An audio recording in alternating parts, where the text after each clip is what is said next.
নমস্কার, ইউটিউবের সকল দর্শককে শুভেচ্ছা ও অভিনন্দন। বাঙালির গর্ব, বাঙালির অহংকার অনুষ্ঠানে আজ আপনাদের বলবো এক বিরল প্রতিভার অধিকারী বাঙালির কথা। বীরেন্দ্র কৃষ্ণ ভদ্র। বীরেন্দ্র কৃষ্ণ ভদ্র ছিলেন একজন বিশিষ্ট ভারতীয় বাঙালি বেতার সম্প্রচারক, নাট্যকার, অভিনেতা ও নাট্য পরিচালক। তিনি কলকাতার বাসিন্দা ছিলেন। পঙ্কজ কুমার মল্লিক ও কাজী নজরুল ইসলামের সমসাময়িক বীরেন্দ্র কৃষ্ণ ভদ্র 1930-এর দশক থেকে সুদীর্ঘকাল অল ইন্ডিয়া রেডিওয়ে বেতার সম্প্রচারকের কাজ করেছেন। এই সময় তিনি একাধিক নাটক রচনা ও প্রযোজনাও করেন। বীরেন্দ্র কৃষ্ণের সর্বাধিক পরিচিতি তার মহিষাসুর মর্দিনী নামক বেতার সঙ্গীতালেখ্যটির জন্য। 1931 সাল থেকে অদ্যাবধি মহালয়ার দিন ভোর 4টের সময় কলকাতার আকাশবাণী থেকে এই অনুষ্ঠানটি সম্প্রচারিত হয়। বীরেন্দ্র কৃষ্ণ এই অনুষ্ঠানের ভাষ্য ও শ্লোক পাঠ করেছিলেন। বীরেন্দ্র কৃষ্ণ একাধিক নাটকে অভিনয় ও পরিচালনারও কাজ করেন। 1955 সালে নিষিদ্ধ ফল নামে একটি চলচ্চিত্রের চিত্রনাট্য রচনা করেছিলেন তিনি। 1905 সালের 4 আগস্ট উত্তর কলকাতার মাতুলালয়ে বীরেন্দ্র কৃষ্ণের জন্ম হয়। তার ডাকনাম ছিল বুসি। পিতা ছিলেন রায়বাহাদুর কালীকৃষ্ণ ভদ্র ও মা ছিলেন সরলাবালা দেবী। পরবর্তীকালে ঠাকুমা যোগমায়া দেবীর কেনা 7 রামধন মিত্র লেনে উঠে আসেন তার পরিবারবর্গ। কালীকৃষ্ণ ভদ্র ছিলেন বহু ভাষাবিদ। তিনি 14টি ভাষা জানতেন। নিম্ন আদালতে দোভাষীর কাজ করতেন তিনি। পরবর্তীকালে বাংলা সাহিত্যের জগতে তিনি হয়ে উঠেছিলেন এক পরিচিত ব্যক্তিত্ব।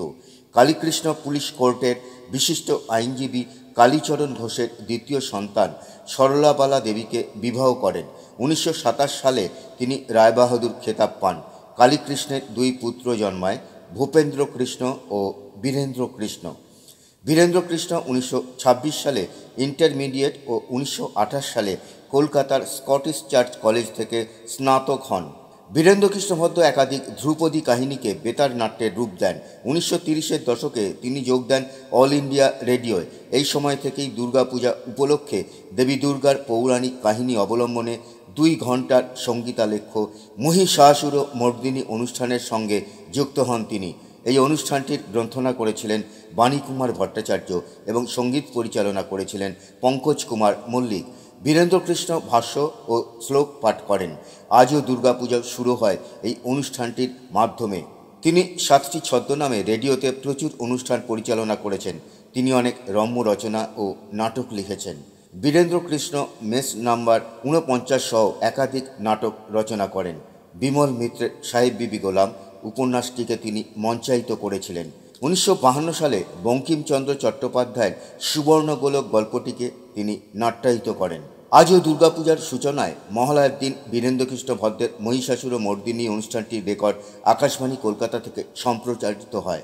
এই অনুষ্ঠানটি এতটাই জনপ্রিয় যে 1976 সালে আকাশবাণী কর্তৃপক্ষ বীরেন্দ্র কৃষ্ণের পরিবর্তে জনপ্রিয় অভিনেতা উত্তম কুমারকে দিয়ে অন্য একটি অনুষ্ঠান সম্প্রচার করলে তা জনমানসে বিরূপ প্রভাব সৃষ্টি করে। আকাশবাণী কর্তৃপক্ষকে সেই অনুষ্ঠানের পরিবর্তে মূল মহিষাসুর মর্দিনী অনুষ্ঠানটি সম্প্রচারিত করতে হয়। এই ঘটনার উপর 2019 সালে চিত্র পরিচালক সৌমিক সেন মহালয়া নামে একটি চলচ্চিত্র নির্মাণ করেন। এতে বীরেন্দ্র কৃষ্ণ ভদ্রের চরিত্রে রূপদান করেন শুভাশিস মুখোপাধ্যায়। অন্যদিকে উত্তম কুমারের চরিত্রে অভিনয় করেন যিশু সেনগুপ্ত। 2006 সালের মহালয়ার দিন বীরেন্দ্র কৃষ্ণের কন্যা সুজাতা ভদ্র সারেগামা ইন্ডিয়া লিমিটেডের তরফ থেকে তার পিতার এই মহান কীর্তির রয়্যালটি স্বরূপ 50,917 টাকার একটি চেক পান।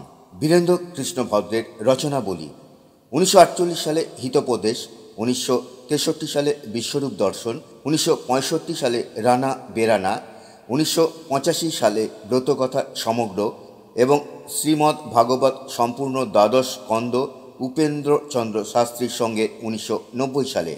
2টি নাটক লিখেছিলেন, ব্ল্যাক আউট এবং 1940 সালে 7 তুলসী। যাত্রা জগতের বিখ্যাত দল নট্য কোম্পানি বীরেন্দ্র কৃষ্ণ ভদ্রকে দিয়ে পালা রচনাও করিয়েছিলেন। তথ্যসূত্র কৃতজ্ঞতা গুগল উইকিপিডিয়া। ধন্যবাদ।